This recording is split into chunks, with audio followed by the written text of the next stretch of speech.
ಕೇಳಿ ಕೇಳಿ ಬೇಜಾರು ಸಾಕಾಗಿ ಹೋಗಿದೆ. ಈಗಿಲ್ಲ ಅದೆಲ್ಲ ಆಗ್ಬೇಕು ಅಂತ ಇಲ್ಲ ಆಗ್ದಾಗ ಇರ್ಬೇಕು ಅಷ್ಟೇ. ನೀವು ಏನಾದ್ರು ಮಾಡ್ಕೊಂಡ್ರೆ ಏನಾದ್ರು ಮಾಡ್ಕೊಳ್ಳಿ. ನಿಮಗೆ ಮಾಡೋಕ್ಕೆ ಬೇಕಾದಷ್ಟು ಎಲ್ಲ ರೀತಿ ಸರಳಗಳು ಮಾಡೋಕ್ಕೆ ಬರೋಲ್ಲ, ಬೇಕಾದಕ್ಕೆಲ್ಲ ಸುಗ್ರೀವಾಜ್ಞೆ ಮಾಡ್ಕೊತೀರಿ, ಬೇಕಾಗಿದ್ದಕ್ಕೆಲ್ಲ ಆರ್ಡ್ರ್ ಮಾಡ್ಕೊತೀರಿ. ಇಂಥವಕ್ಕೆಲ್ಲ ನಾವು ಕಷ್ಟಪಟ್ಟು ದುಡಿಯೋರಿಗೆ ಹಗಲು ರಾತ್ರಿ ಹೋಗಿ ಯಾರಲ್ಲಿ ಪ್ರತಿಯೊಂದು ವಾರ್ಡ್ನಾಗೂ ನೀರು ರಾತ್ರಿ ಹಗಲು ಕರೆಂಟ್ ಇಲ್ಲ ಅಂದ್ರೆ ಹೋಗಿ ದುಡಿಬೇಕು.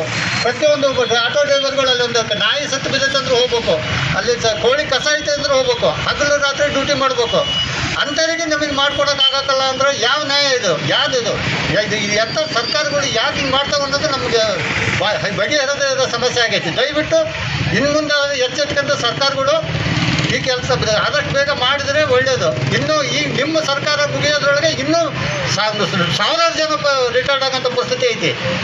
ದಯವಿಟ್ಟು ಅರ್ಥ ಮಾಡ್ಕೊಂಡು ಇನ್ನು ಮುಂದೆ ಎಚ್ಚೆತ್ಕೊಂಡು ನಮಗೆ ಅವಕಾಶ ಮಾಡಿಕೊಡ್ಬೇಕಂತ ತಮ್ಮಲ್ಲಿ ಬೇಡ್ಕೊಳ್ತಾರೆ. ರಾಜ್ಯ ಪೌರ ನೌಕರರ ಸಂಘದ ವತಿಯಿಂದ ಈ ದಿನ 4ನೇ ದಿನಕ್ಕೆ ನಮ್ಮ ಮುಷ್ಕರವನ್ನು ಇನ್ನೂ ಹೆಚ್ಚಿನ ಕಟ್ಟುನಿಟ್ಟಾಗಿ ಪ್ರಾರಂಭ ಮಾಡಿರ್ತೇವೆ. ಈ ದಿನದಿಂದ ನಮ್ಮ ಬೇಡಿಕೆಗಳಾದಂಥ ಪೌರ ನೌಕರರು ಮತ್ತು ವೃತ್ತಿ ನೌಕರರು ಈ ಎರಡೂ ವಿಲೀನವಾಗಿ ಈ ದಿನ ಈ ಮುಷ್ಕರವನ್ನು ಹಮ್ಮಿಕೊಂಡಿರ್ತೇವೆ. ಮೊದಲನೇದಾಗಿ ಪೌರ ನೌಕರರಿಗೆ ಸರ್ಕಾರಿ ಸೌಲಭ್ಯಗಳು ಏನು ಸಿಗಬೇಕೋ ಅದೇ ಥರನ ಎಲ್ಲ ನೌಕರಿಗೂ ಪೌರ ನೌಕರಿಗೂ ಸಿಗಬೇಕು ಅನ್ನೋದು ಒಂದು ಮೊದಲನೇ ಬೇಡಿಕೆ. ಎರಡನೇದು ವೃತ್ತಿ ನೌಕರರಾದಂಥ ವಾಟರ್ ಸಪ್ಲೈ ಮತ್ತು drivers, cleaners, computer operators, data operators ಎಲ್ಲರಿಗೂ ಕಾಯಮತಿ ಮಾಡಬೇಕು. ಎಲ್ಲ ನೌಕರರಿಗೆ ಏನು ಸೌಲಭ್ಯ ಸರ್ಕಾರಿ ನೌಕರಿಗೆ ಸಿಗ್ತಾವಲ್ಲ ಸೌಲಭ್ಯ, ಅದು ನಮ್ಮ ಪೌರ ನೌಕರಿಗೆ ಸಿಗಬೇಕು.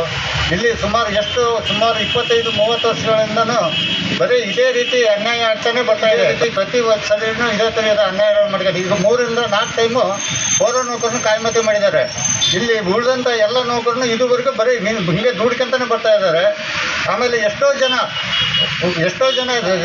ನಿವೃತ್ತಿಯಾಗಿ ಎಷ್ಟೋ ಜನ ಸತ್ತೋಗಿರ್ತಾರೆ, ಎಷ್ಟೋ ಜನ ನಿವೃತ್ತಿಯಾಗಿ ಹೋಗಿರ್ತಾರೆ. ಆದರೆ ಅವ್ರಿಗೆ ಯಾವುದೇ ಥರದ ಸೌಲಭ್ಯಗಳು ಕೊಟ್ಟಿಲ್ಲ ಸರ್ಕಾರ. ಇದು ಯಾಕೆ ಮಾಡ್ತದೋ ಪ್ರತಿ ಸರ್ಕಾರನೂ ಯಾವುದೇ ಸರ್ಕಾರ ಬಂದರೂ ಪ್ರತಿ ಸರಿನೂ ನಿಮಗೆ ಕಾಯಿ ಮಾಡ್ತೇವೆ ಅಂತಲೇ ಹೇಳಿ ದುಡ್ಡಿಸ್ಕೊಂತ ಬರ್ತಾ ಇದ್ದಾರೆ ಹೊರತು ನಮ್ಮನ್ನು ಒಂದು ಹಿಂದೆ ಜೀತದ ಪದ್ಧತಿ ನಡೀತಾ ಇತ್ತಂತೆ, ಆ ಜೀತದ ಪದ್ಧತಿ ಪ್ರಕಾರ ನಡೆಸ್ಕೊತಾ ಇದ್ದಾರೆ ಹೊರತು ನಮ್ಮನ್ನು ಯಾವುದೇ ರೀತಿ ನಾವು ಒಂದು ಮನುಷ್ಯರಾಗಿ ಬದುಕಬೇಕು ಅನ್ನೋ ಅವಕಾಶ ನಮಗೆ ಕೊಡ್ತಾ ಇಲ್ಲ.